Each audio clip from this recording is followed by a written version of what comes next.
before my three daughters were born, my wife actually suffered from something called PROM, which means premature rupture of membrane, when she was 16 weeks with our twins. And so she was in bed for about 7 weeks or so. My son lasted for 3 to 4 hours, and my daughter made it for 30 days. We're just so blessed that we're able to have our daughters. It wasn't easy, but to have a situation where we dealt with that as parents really allowed me to very much appreciate the situation that I'm in. And really, I know in Front Row Dads, we say family dad first. I mean, I really live that. I'm happiest when I'm hanging around with my family. And every day when I reflect and think about the three things that I've done that are most interesting, it's almost always something related to family, whether or not it's being at the dinner table and talk about things we're grateful for, or even just bedtime. Just absolutely appreciate that so much more. All right, fellas, I'm here with Adam Goldman, a Front Row Dad brother, and also a ass-kicking businessman. We'll talk about that in a little bit. And of course, family man first. So a little bit about Adam, and then we'll ask him for more detail to fill in some blanks here. But been married for 15 years, has 3 girls, 11, 8, and 5. And professionally, he puts food on the table by being a franchise consultant.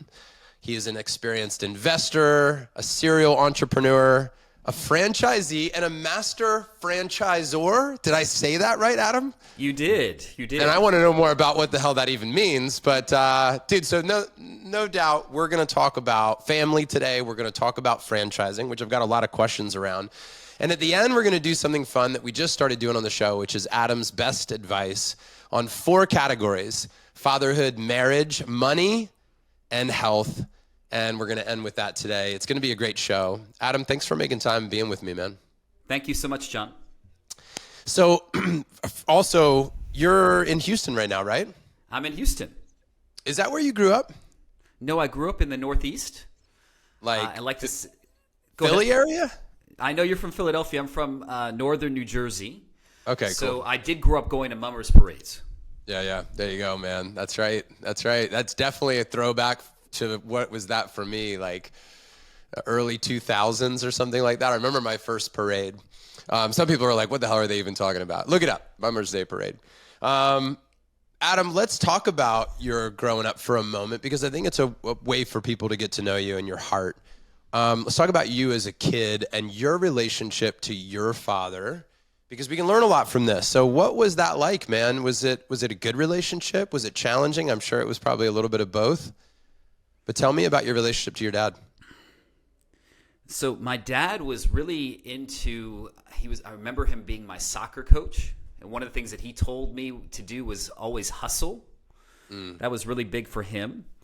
It's important for me always to kind of, he was the guy that I was always trying to please, right? He was always Are you still trying to please him?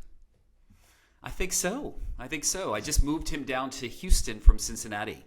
Oh, okay. And with my mom. And look, I mean, I'd say also that, and this is kind of like a segue into what I do, he was the kind of guy that just never really, really gelled with corporate America, right? Just kind of came home and was just spent. Like, remember him coming home and just kind of going to the rocking chair and just sleeping after work.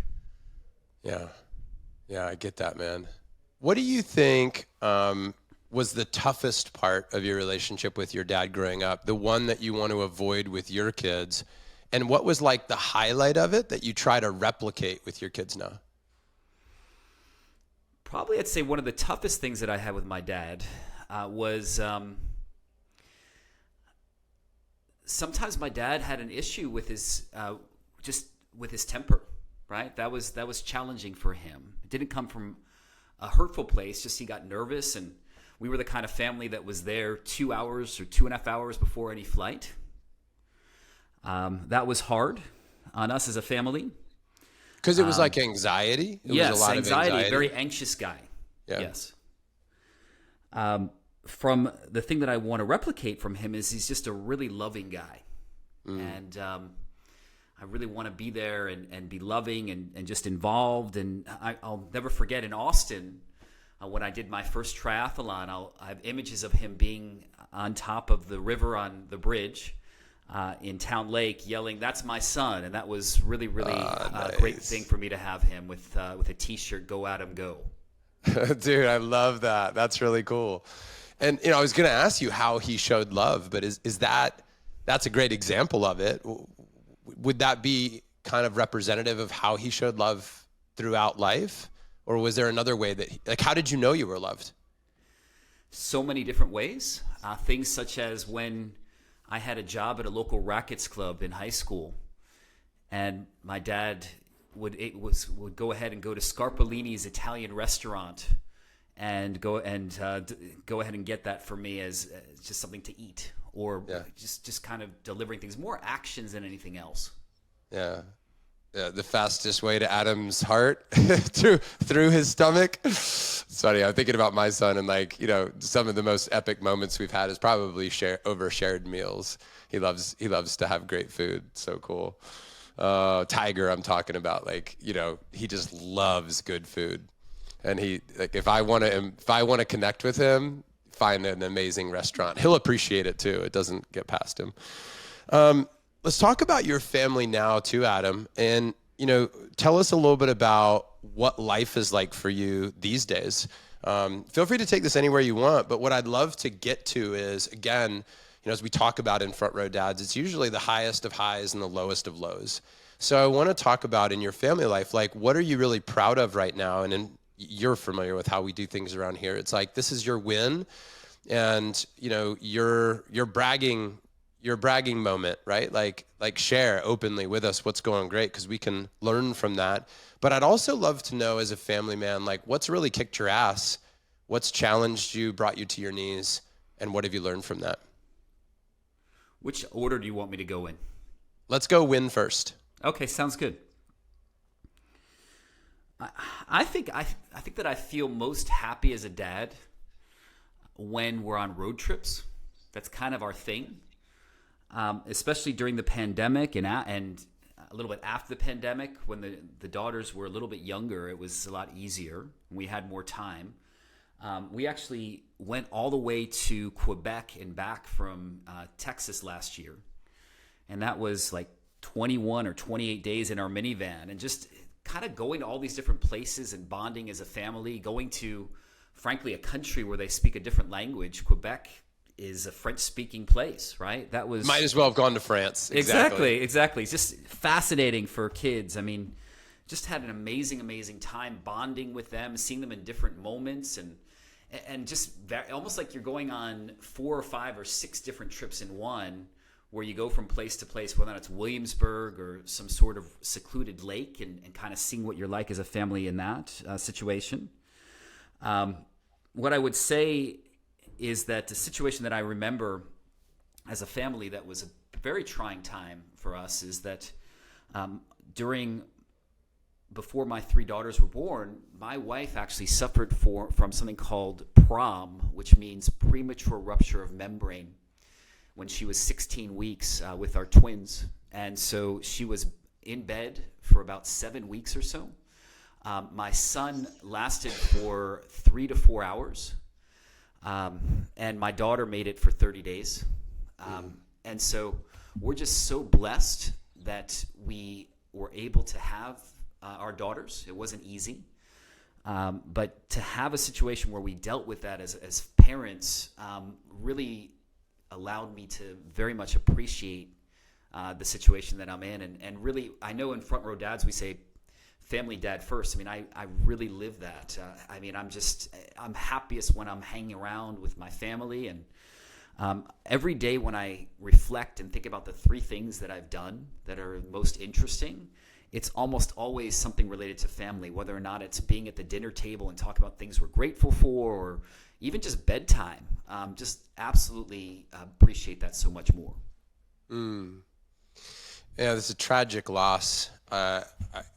I'm curious as to how often you do think about that.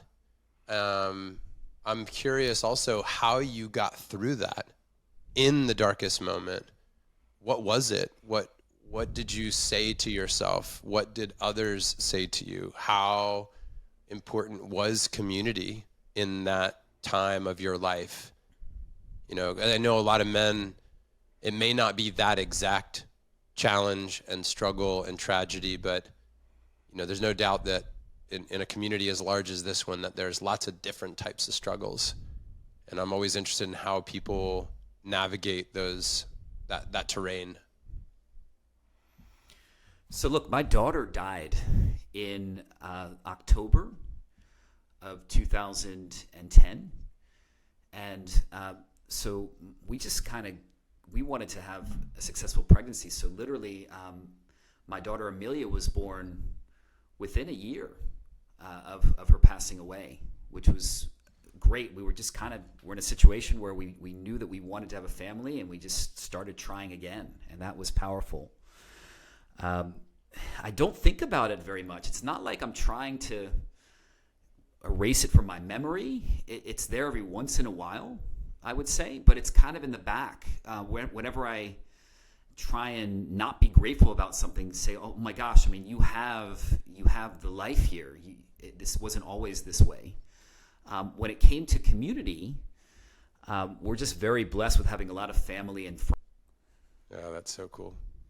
Well, Adam, I've got to tell you, man, that you've achieved a lot in business, and it's easy to read that bio online.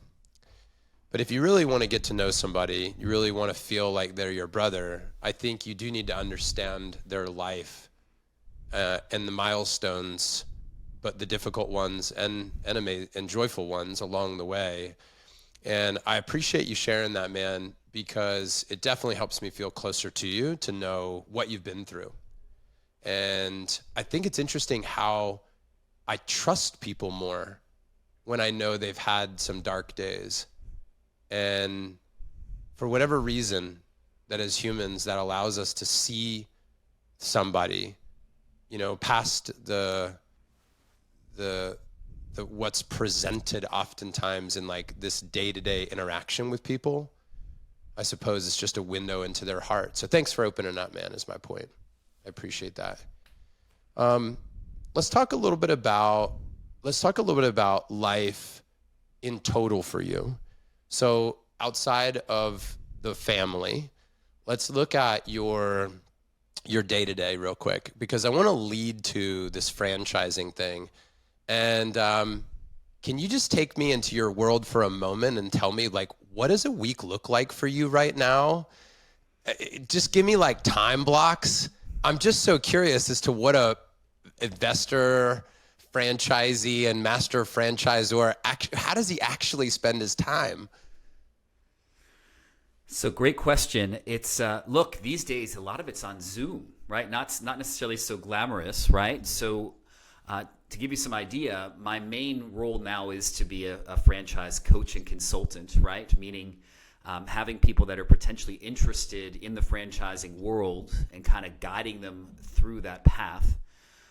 So let's go through Monday through Friday, different than the weekend, right? But so Monday through Friday, typically it's getting the girls out of the house. There are 2 schools now.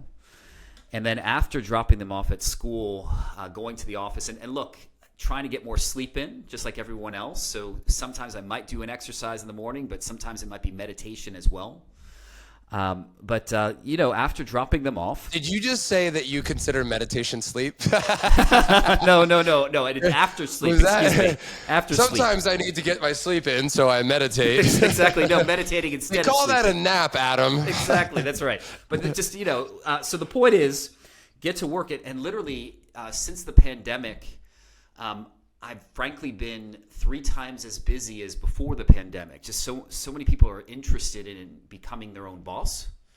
So a lot of it's not, frankly, very glamorous for the hours between 9 and 5, right? Lots of Zoom calls with people, and also having my support staff to kind of talk to them as well. And then getting home around 5:30, maybe going to Little League games for my middle child, Dahlia, or going to volleyball games for my oldest child, or going to pick up my youngest daughter, or having dinner. The good news about this life is that on the weekends, I'm pretty much out. I'm more a weekday guy when it comes to work. and I'm able to really focus on the family on the weekends. So things like maybe a dinner with my father-in-law on Sunday nights, family dinners on Friday nights, just a really, really nice weekend in general where I don't really have to worry about. But in many ways, I'm more tired, my 49-year-old self, during the weekend than I am during the week, because my daughters are really fun and really energetic, and just keeping up with them is challenging. What do they love to do? They love playing games, board games in general. So, I mean, the game of life is the one that we're on right now. What game do you think that you've played more than any other game? It depends, but I think Monopoly recently. Yeah. Yeah, we own like 6 Monopoly boards. Which is funny because I don't even know if I love the lesson that Monopoly is teaching. Hey, own as much shit as you can, bankrupt the other person. Like, I'd love for there to be more of like a win-win. You know, that's great. Teach them competition, crush the competition. But I'd also love to see the win-win model a little more demonstrated in that. It's so funny, man. But our boys definitely love Monopoly. Let's talk specifically about franchising, Adam, because I think it is important for us to dig into this zone of genius for you. And yes, we're family men with businesses, not businessmen with families. And business evolution is one of our 6 pillars. Because while we don't want to lose ourselves to our businesses and sacrifice our families along the way, we do love our work, many of us, right? We do want to provide financially for our family. We want to make a difference in the world. This is a big part of being a man, being a front row dad. And we should be proud of that. And I love to talk about that. So I want to unpack this a little bit, because not only for the guys that might be listening saying, hey, is franchising something I might want to do? How would I even learn about that? What does that mean? Like, where would step 1 be? Pros and cons of being in the franchise business. I want to unpack some of these things.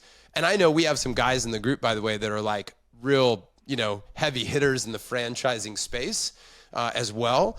And so I know that I know some really smart guys who've chosen this path because it's been such a great choice for them and their families. So Eric Van Horn comes to mind, amongst others. But talk to me about, first of all, how did you get into franchising?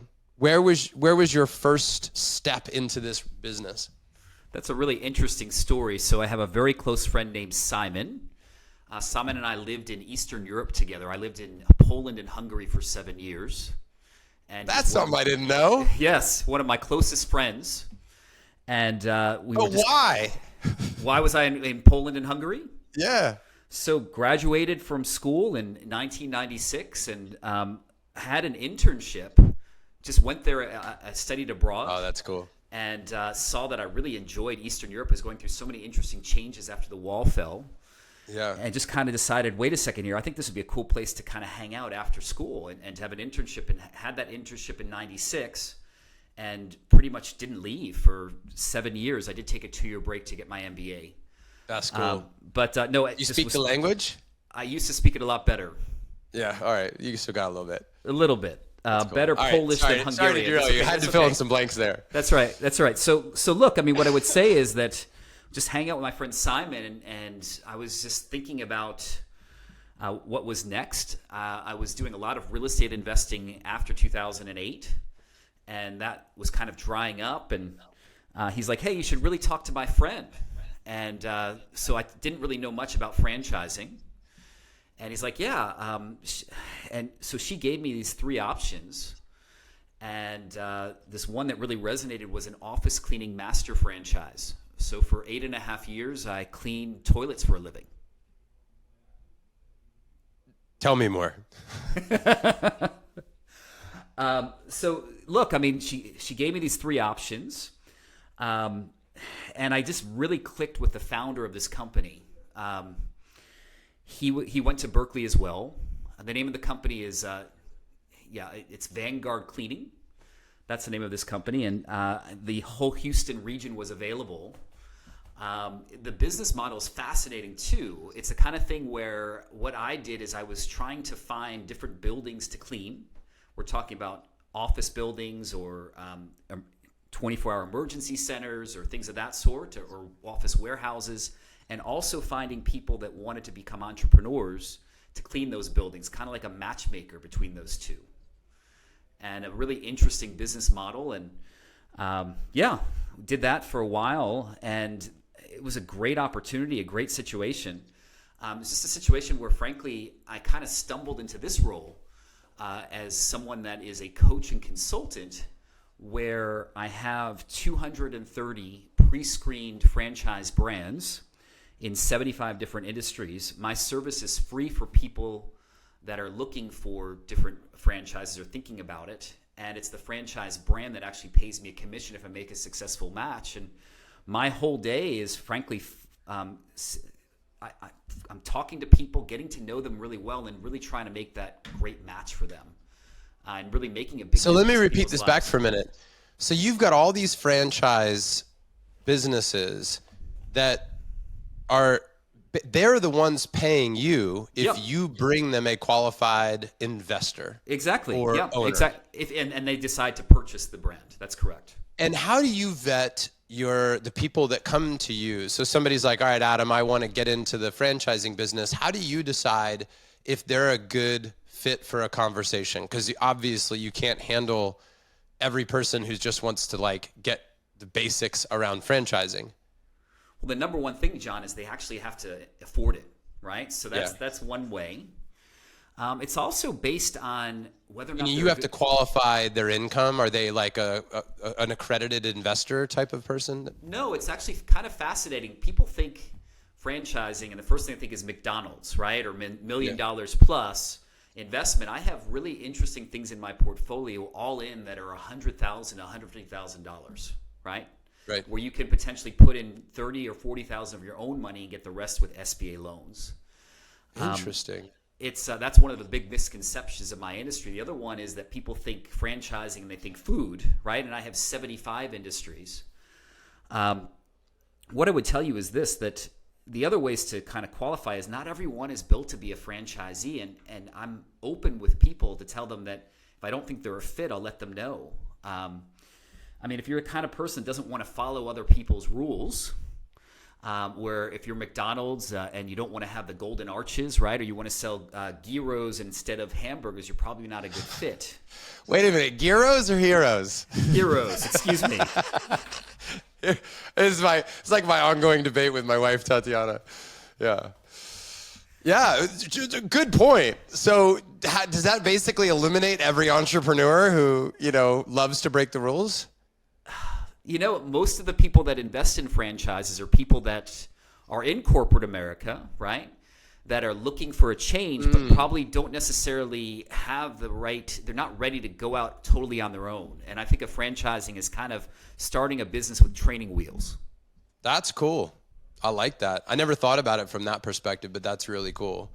So is there a particular avatar, Adam? I mean, maybe you're describing him right now with what you just said, but when a person finds their way onto the phone with you and you're having a serious conversation to find them a match, what is the avatar of that person? They're typically male. They're typically between the ages of 30 and 55. They're typically a dad.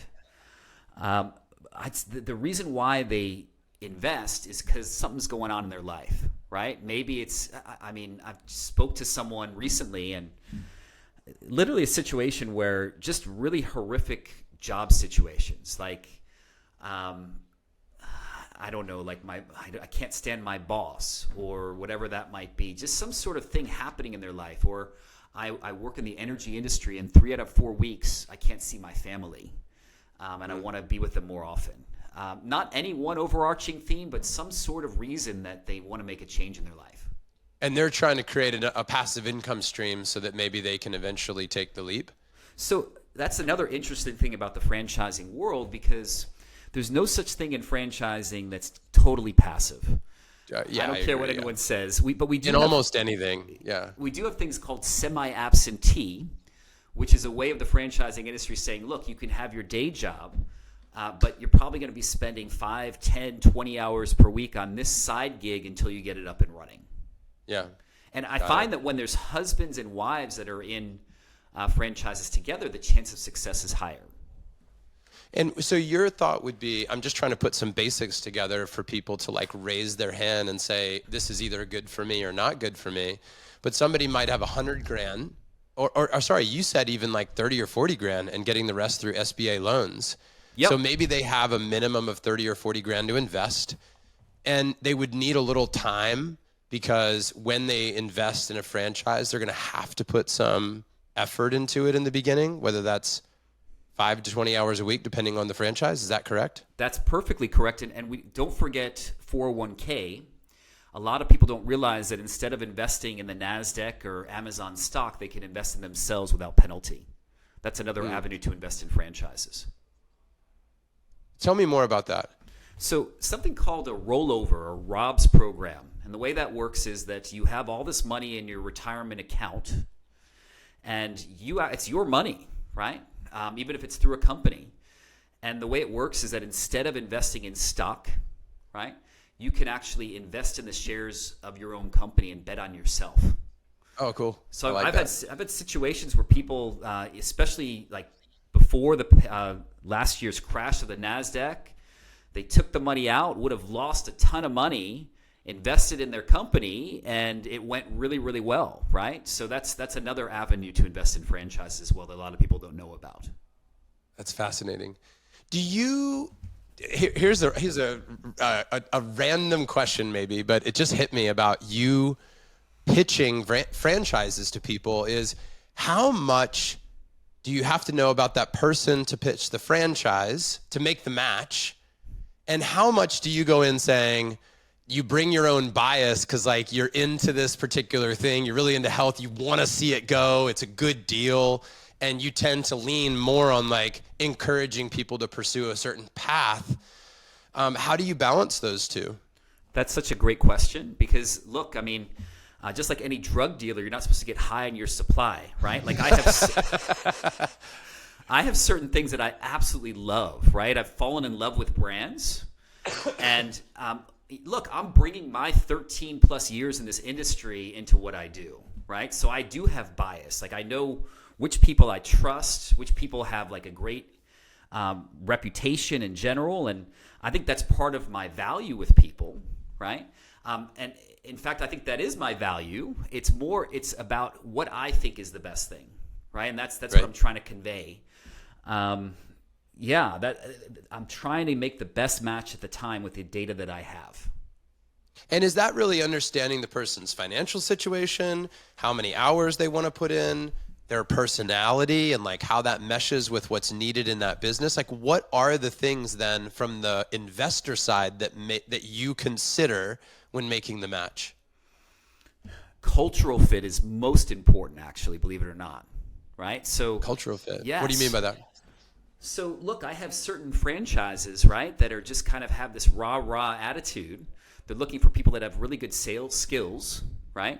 If someone's afraid to get out from behind their computer, they're not going to be a great cultural fit for this franchise brand. It's not only the parent company, it's also the people that are your brothers and sisters in arms as franchisees. So you got to really gel with them as well. Yeah, that makes sense. I hear you on that. What's one of your favorite success stories? Like, and without revealing confidential information, like, do you have a story of a dude coming in and, you know, he's a dad, and I'm always interested in the ones where he buys back his time, he gets freedom, he, you know, provides for his family. It's a great fit. Like, tell us a story. Story time, Adam. Tell us a story. My favorite franchisees, and it's interesting, they're actually in one of my roundtable groups. One of the things that I provide for people is I kind of provide them kind of like a tribe, or what's it in Front Row Dads? It's your band, right? I even have a band. I have a band for franchisees that have placed.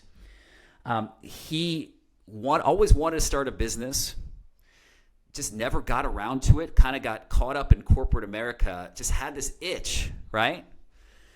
His wife is a scientist, and they stumbled into this business that's a salon suite business. And the way that business works is you just go ahead and you go to a landlord and say, hey, take this second floor of this really nice trafficked area and rent this space to me. I'm going to go ahead and lease this space sublease it to salon professionals. We're not talking only about people that are hairstylists, but we're talking about people that might do nails or things like tattoo removal or things of that sort. And I mean, he started this business. It's going gangbusters, right? 90% occupancy within the first couple months of the first location. Bought his own location for the second one. The wife, which frankly didn't really have much going on before, now has this to do. And this is going well as well. Looking to open their third location. Just a really, really nice match for a guy that always wanted to be an entrepreneur. And let's not forget about just a better lifestyle. He's still at his corporate job and doing really, really well at that, but spending more time with the family, having more income to go on more trips. That's just a home run, and I like it when stories like that happen. That's cool. And also on the flip side of that, what is the way a guy can disqualify themselves right now? If they're listening to this going, yeah, I still don't know. Am I in or am I out? Should I call Adam? Like, is this good for me or not? How does somebody what would you say to the group that would sound something like, don't call me if you blank, blank, and blank? What would that? Obviously, broke is one. If you have no money to invest, maybe don't call. But beyond the obvious, what would it be? Great question. Does it exist? No. I think what it is someone that doesn't see the value. I have people all the time, like, for instance, you're entrepreneurial, John, right? I know you worked at Cutco, right? But a lot of people have the skill set of starting something from scratch, right? That are just ultra creative. That's a different skill set than following a playbook, right?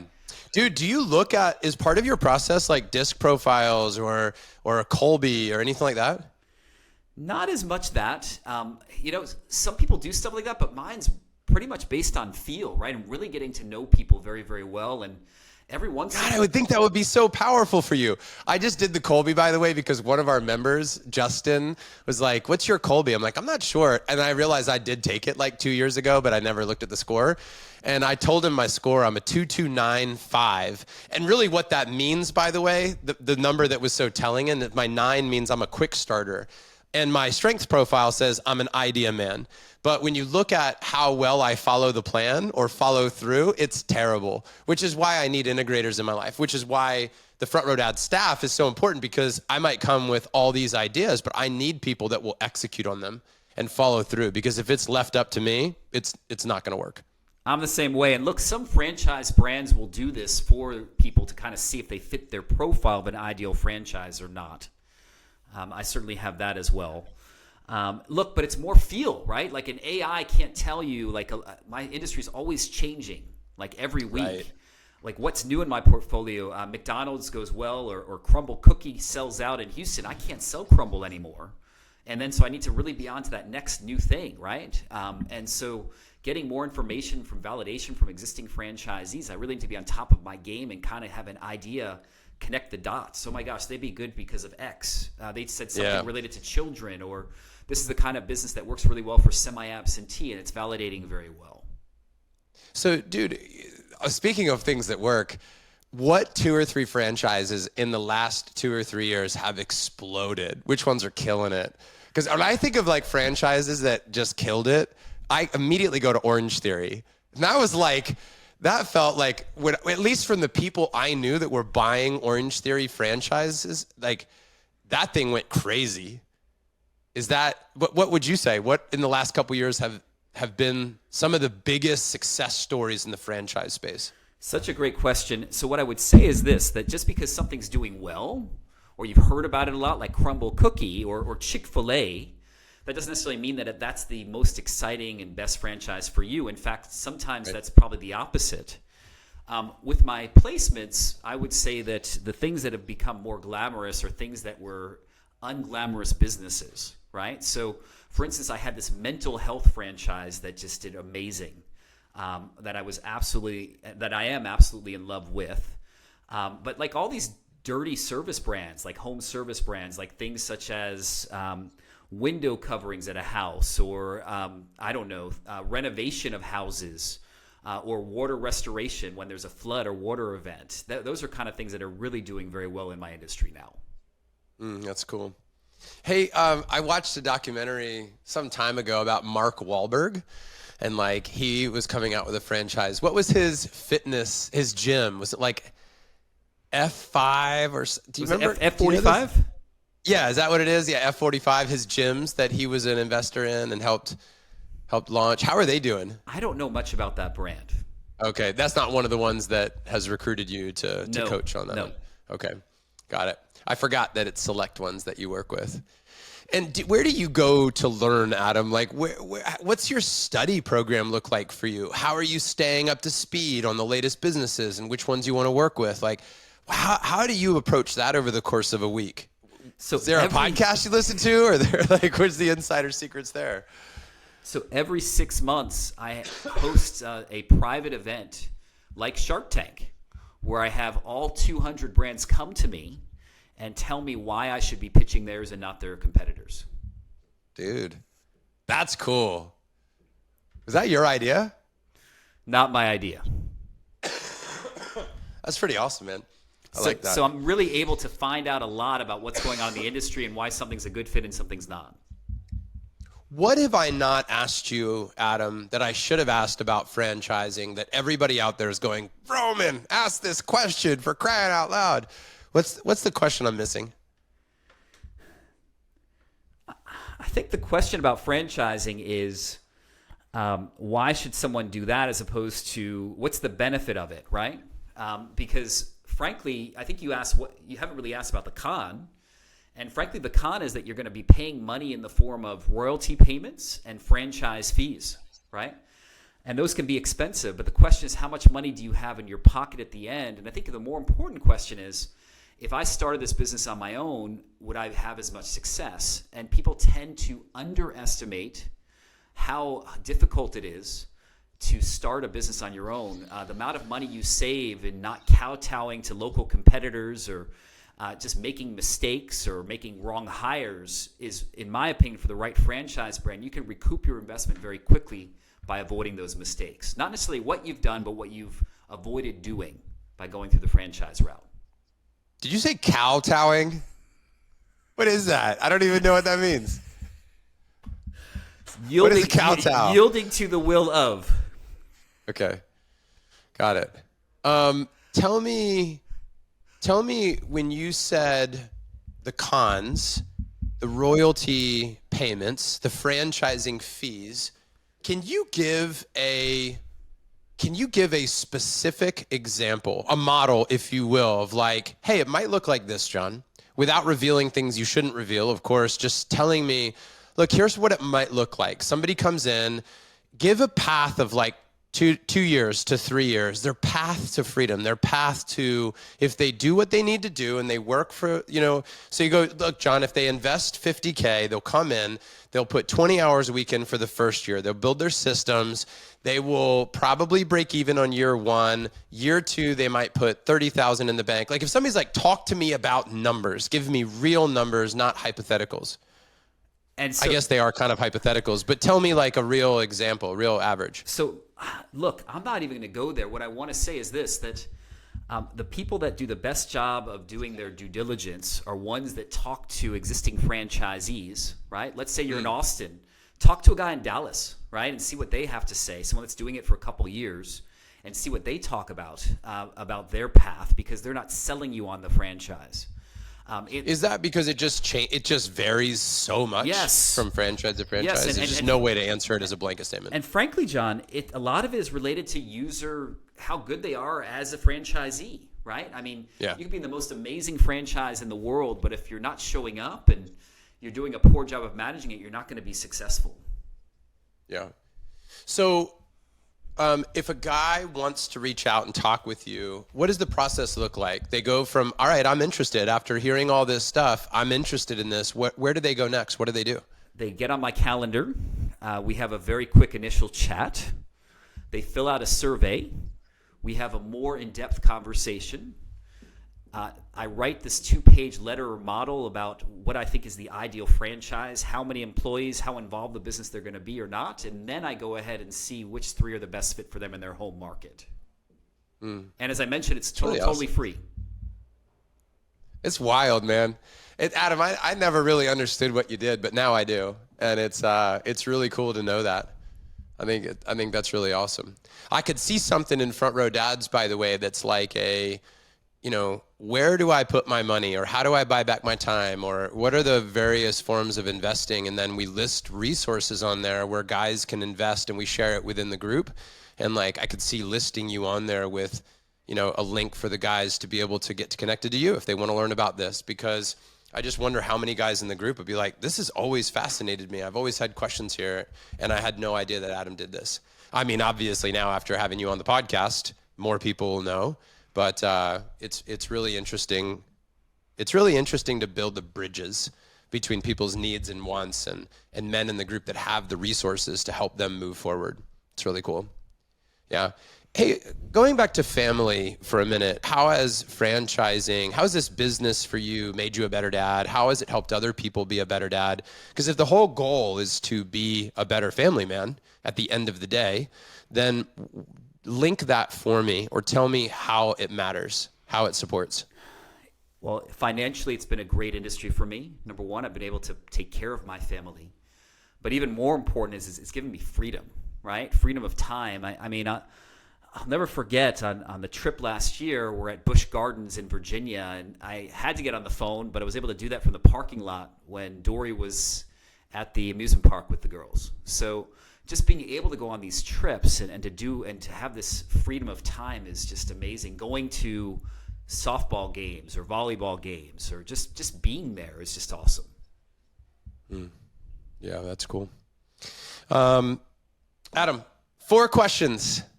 4 rapid fire questions. This is an experiment. I want to see how this goes. So guys, if you're listening to this podcast and this is helpful for you, and you've heard me now do this a couple times maybe, shoot me an email. Let me know what your thoughts are. john@frontrowdads.com. I'd love to hear if this is impactful for you and how I might evolve it, because this is again a new idea of how to get quick advice on 4 big topics.